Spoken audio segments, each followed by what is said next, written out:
na galing sa original, galing sa owner. Kasi ito yung tag niya. Ito sa inyo guys. Ayan, ayan o. May signature pa rin sa amin. Ayan. Ito, 1 week ko na itong ginagawa. Turo ko sa inyo. Maganda ito. Ayan, ito yan. May tatlong lock yan. Tas na siya. Ganun. Papakita ko sa inyo. Mamaya ako naayusin yan. Ayan. Ito yung purse. Ayan yung purse. Then, ito yung lock niya sa baba. Ito naman sa taas. At saka ito na may pampa-shaper. Happy daw ni Sammy. Combination daw to ng 5.0.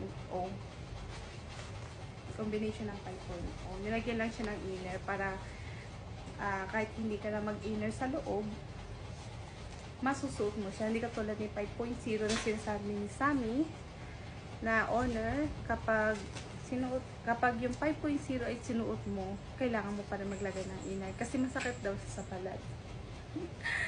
Tapos ito nga pala, ito ganito ko siya sinusuot. Wait, babaan natin. Yan, ganito ko siya sinusuot. Yan. Parang mali ata, parang baliktad. Wait. Ayan. Siyempre, bago ko muna ito isuot, itong pinaka-center niya, ito tama ko muna dito sa pinakalikod. Dapat center din, kasi masakit to pag hindi siya nakaayos ng lagay, at hindi siya naka-center. I mean, totoo kung parang siya ikabit. Dapat wala ka ng damit dito na pang-inner. Ito na kasi yung pinaka-support niya. Talaga magpapawis yung katawan mo dito. Legit. Yan. Turok sa inyo. Kulit ng mga laki ko. Yan. Yan.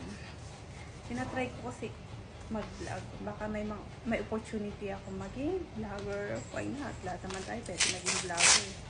Kasi pag-atsaga lang talaga sa pag-vlog. Yan. Ganito ko siya sinusuot. Siyempre, gaya-gaya tayo. Sabi daw ni Sammy, no gain, no pain. Mali. No pain, no gain.